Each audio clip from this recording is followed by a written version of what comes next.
ಇದು ಪಕ್ಕಂಬರ್ಲಿ ನೀರು ಪಕ್ಕ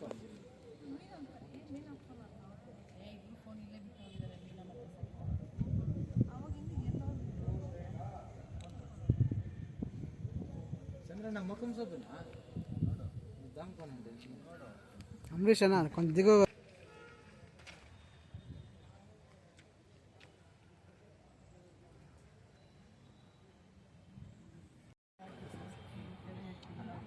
పని అయ్యింటుంది వచ్చి ఇక్కడ చెక్ చేసుకో ಹೇಳಿ ಸರ್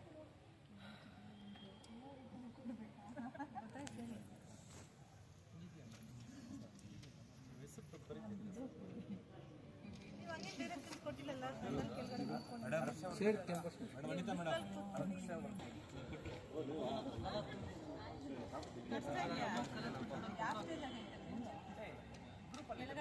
ಅದನ್ನ ಫಾರ್ವರ್ಡ್ ಮಾಡಿ ಸರ್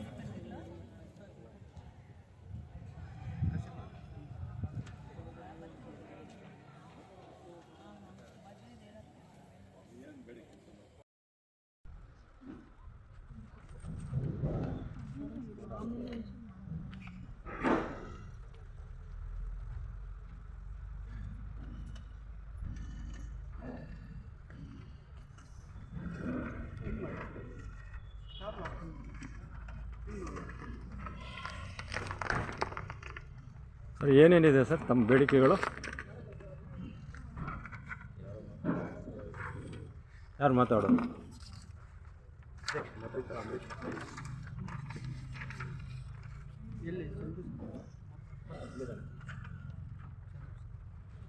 ಏನು ಒಂದು ತಿಂಗಳ ಕಾಲ ಆಗ್ತಾ ಇರೋದು?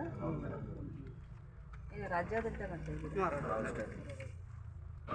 ನಾನು ಡಿ ಸಿ ಅವ್ರಿಗೆ ಕಳಿಸ್ತೀನಿ. ನೀವೇನು ಕೊಟ್ಟಿದ್ದಾರೋ ಅದನ್ನು ಮಾನ್ಯ ಜಿಲ್ಲಾಧಿಕಾರಿಗೆ ಕಳಿಸ್ಕೊಡ್ತೀನಿ. ಅವರು ಏನು ಆದೇಶ ಮಾಡಿರ್ತಾರೋ ನಾನು ಅದಕ್ಕೆ ಬದ್ಧರಾಗಿರ್ತೀನಿ. ಈಗಲೇ ಹೇಳಿದ್ದೀನಿ, ನಾವು ಯಾರು ಪರವಾಗಿಲ್ಲ, ಯಾರು ವಿರೋಧವಾಗಿಲ್ಲ. ಇದೇ ಸರ್ಕಾರ ವಿರುದ್ಧ ನೀವು ಕೆಲಸ ಮಾಡ್ತಾಯಿದ್ದೀರಾ, ಈಗ ಮುಷ್ಕರ ಮಾಡ್ತಾಯಿದ್ದೀರಾ. ಸೊ ನೀವೇನೀಗ ಮೆಮೊರಂಡಮ್ ಕೊಟ್ಟಿದ್ದೀರಾ, ನಾವು ರಜಾ ಹಾಕ್ತಾಯಿದ್ದೀವಿ, ನಮ್ಮ ಬೇಡಿಕೆಗಳು ಈಡೇರಿಲ್ಲ ಮೊನ್ನೆ ಮಾಡಿರೋದಂತ. ಸೊ ಇದನ್ನು ನಾನು ಈಗಲೇ ನಿಮ್ಮ ಮೊನ್ನೆ ಜಿಲ್ಲಾಧಿಕಾರಿಗಳು ಕಳಿಸ್ತೀನಿ.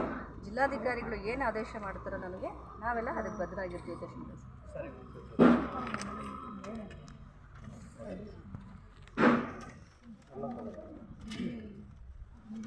ಮೆಮೊರಂಡಮ್ ಏನು ಕೊಟ್ಟಿದ್ದೀರಿ?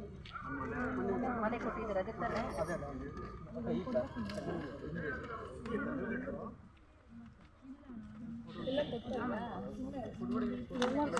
12 ಜನನಾ?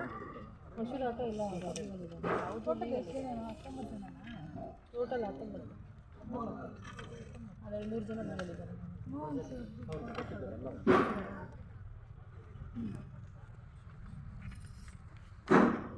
ನೋಡೋಣ ನಿಮ್ಮ ಬೇಡಿಕೆಗಳು ಏನು? ಇದು ಈಡೇರಿಲ್ಲ ಅಂದರೆ ಏನು ಮಾಡ್ತೀರಾ? ಮತ್ತೆ ಹಿಂಗೆ ಮುಂದುವರಿಸ್ತೀರಾ? ಎಷ್ಟು ದಿವಸ ಮುಂದುವರಿಸ್ತೀರಿ?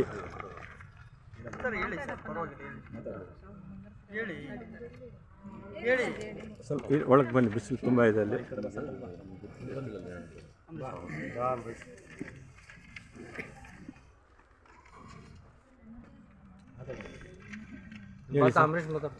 ಯಾರು ಮಾತಾಡ್ತೀರಾ?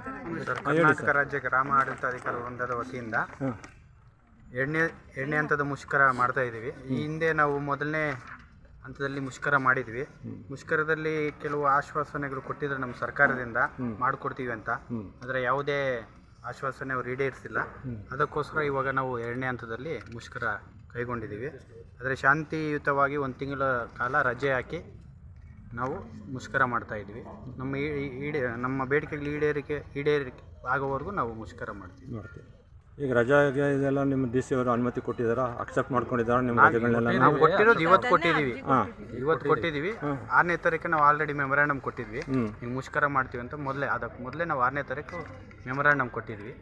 ಮೊದಲೇ ನಾವು ಮೆಮೊರಾಂಡಮ್ ಕೊಟ್ಟು ಇವತ್ತಿಂದ ನಾವು ಮುಷ್ಕರ ಮಾಡ್ತೀವಿ. ಈ ಬೇಡಿಕೆಗಳು ಈಡೇರಿಲ್ಲ ಅಂದರೆ ನೀವು ತಿಂಗಳಾನುಗಟ್ಟಲೆ ಮುಷ್ಕರ ಮಾಡೋದಕ್ಕೆ ನೀವು ಸಿದ್ಧರಿದ್ದೀರಿ?